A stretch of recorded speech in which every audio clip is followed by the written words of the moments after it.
उमा शंकर जी को अपनी पत्नी के देहांत के बाद अपने बेटे रितेश के साथ शहर आना पड़ा, क्योंकि पत्नी के जाने के बाद वे एकदम अकेले हो गए थे। जमीन जायदाद भी ऐसी कुछ नहीं थी कि जिसका मोह होता। एक छोटा सा घर था जिसमें बस जीवन की यादें ही थीं, जो उन्होंने अपने भाई के परिवार को दे दिया। इकलौता बेटा ही था जिसके साथ वो रह सकते थे और उनकी इस उम्र में सही देखभाल हो सकती थी। उनके बेटे ने शहर आकर उमाशंकर जी को उनका कमरा और बालकनी दिखाई और कहा, पापा आप यहाँ कुछ समय बालकनी में सुकून के साथ बैठ सकते हैं, अखबार पढ़ सकते हैं, आपका मन लगा रहेगा। और देखो पापा, मन तो आपको लगाना ही पड़ेगा। उमाशंकर जी कहाँ गांव में खुले माहौल में जीने वाले, कहाँ ये फ्लैट की कैद जिंदगी।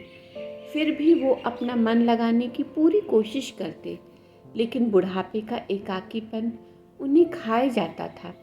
आसपास कोई बोलने वाला भी नहीं था। बेटा और बहू अपने काम में लगे रहते, उनके पास वक्त नहीं होता। हालांकि उनके खाने पीने की तो समुचित व्यवस्था थी। बेटा बहू मान सम्मान भी देते थे, लेकिन बुढ़ापे के वृक्ष में खाने पीने से ज़्यादा स्नेह और प्रेम की खाद की ज़रूरत होती है।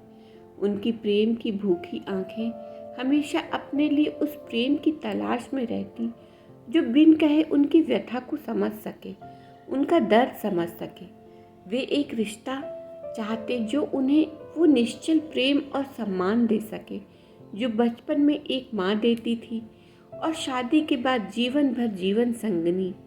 चूँकि इस उम्र और इन नई परिस्थितियों में वे दोनों ही बातें संभव नहीं थीं, इसलिए वे हमेशा खिसियाए हुए और बुझे बुझे से रहते।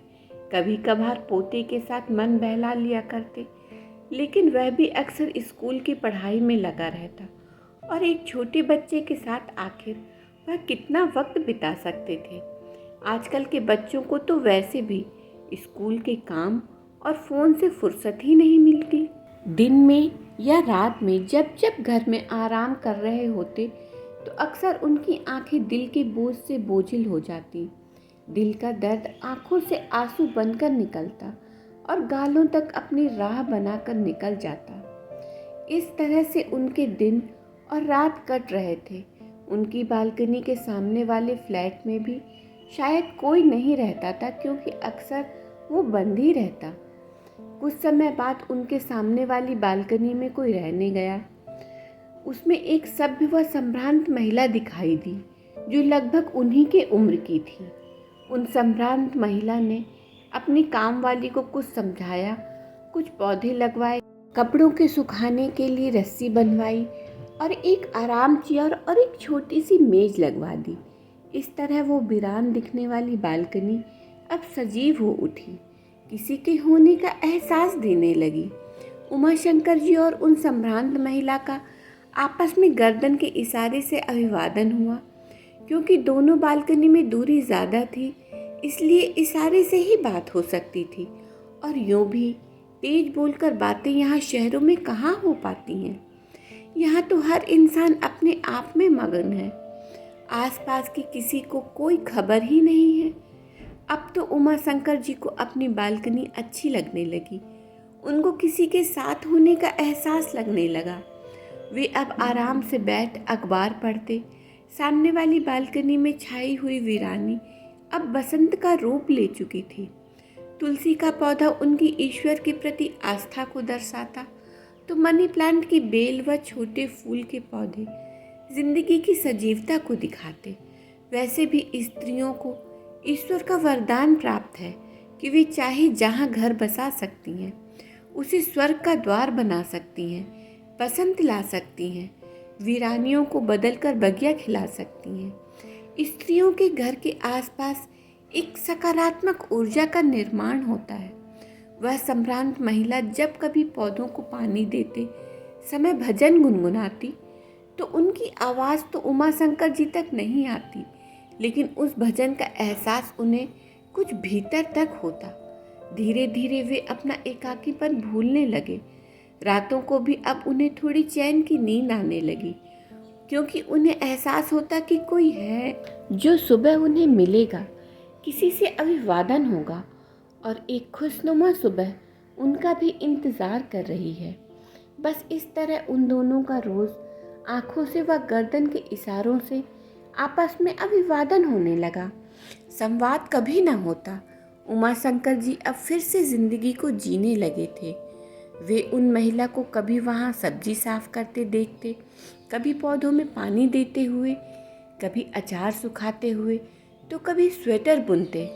दोनों का आपस में कभी संवाद नहीं होता, बस एक एहसास होता है कि उनके आसपास भी कोई है।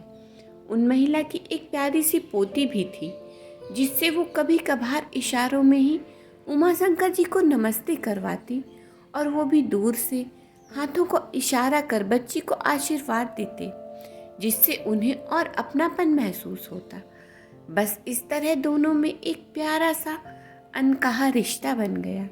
यूं ही धीरे धीरे 1 वर्ष गुजर गए। एक दिन उमाशंकर जी ने देखा कि उन महिला ने ना ही उस दिन दीप जलाया, ना ही पौधों को पानी दिया, बस आकर आराम कुर्सी पर ऐसे ही बैठ गई। महेश जी को लगा शायद तबीयत खराब है। उन्होंने इशारे से पूछा क्या हुआ। उन्होंने भी इशारे से जवाब दिया सब ठीक है। उमाशंकर जी को तब अपनी पत्नी सावित्री की याद आई कि वो भी कैसे बिना आराम किए घर के कामों में लगी रहती थी। उम्र बढ़ने के बाद थोड़ा आराम करना ही चाहिए, पर ये औरतें कहाँ मानती हैं।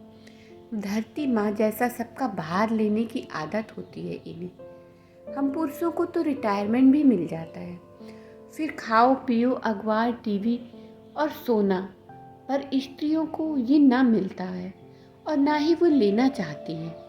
2-4 दिन बाद उस महिला के बालकनी में आना भी कम होता गया। कुछ दिन पश्चात अब कई दिनों से वो महिला उमाशंकर जी को दिखाई नहीं दे रही थी। उन्हें लगा शायद कहीं बाहर गई होंगी, लेकिन जब कई दिन हुए वे नहीं दिखाई दी और उनके लगाए पौधे सूखने लगे, उनके लगाए मनी प्लांट की बेल सूखने लगी, तो वे चिंतित हो उठे। उनका मन बेचैन हो उठा, लेकिन पूछे तो किससे पूछे। उमाशंकर जी को बहुत चिंता हुई। उनका मन अब कभी किसी काम में नहीं लग रहा था।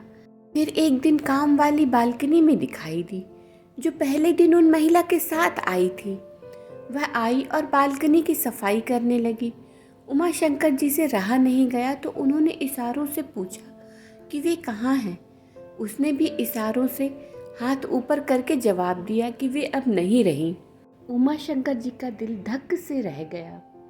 उन्होंने उस अकेली पड़ी आराम कुर्सी की तरफ देखा और फिर एक बार वो अपने आप को अकेला महसूस करने लगे। उनका वो प्यारा सा अनकहा रिश्ता अनकहा ही रह गया।